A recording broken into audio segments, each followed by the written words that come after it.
বিসমিল্লাহ রহমানির রহিম। প্রিয় এলাকাবাসী ও প্রিয় দেশবাসী এবং বিদেশে অবস্থানরত প্রিয় ভাই বোনেরা, আসসালামু আলাইকুম। সম্মানিত সুধী ও প্রিয় দেশবাসী, আপনারা দেখতেই পাচ্ছেন যে আমি এখন রয়েছি উত্তরবঙ্গের একটি পুরাতন জেলা নওগাঁ জেলাতে। দেখতে পাচ্ছেন নওগাঁ জেলা স্টেডিয়াম, অর্থাৎ যে বাংলাদেশ ক্রিকেট বোর্ড কর্তৃক আয়োজিত ইয়ং টাইগার্স অনূর্ধ্ব 14 জাতীয় ক্রিকেট টুর্নামেন্ট 2025 এবং 26-এর নওগাঁ ভেন্যুতে আজকের এই স্টেডিয়ামে, অর্থাৎ যে দুটি দল অংশগ্রহণ করছে, একদিকে রয়েছে পাবনা জেলা অনূর্ধ্ব 14 দল, অন্যদিকে রয়েছে দেখতে পাচ্ছেন যে সিরাজগঞ্জ জেলা অনূর্ধ্ব 14 দল।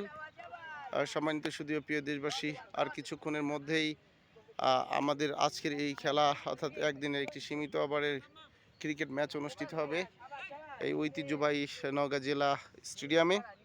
দেখতে পাচ্ছেন নওগাঁ জেলা স্টেডিয়াম। আজ আমাদের পাবনা জেলার যে এই অনূর্ধ্ব 14 দলের চিফ কোচ হিসাবে রয়েছেন সঞ্জয় দাদা, অ্যাসিস্ট্যান্ট কোচ হিসাবে রয়েছে আমি মোহাম্মদ রবিউল ইসলাম রবি, রয়েছে দীপ্ত।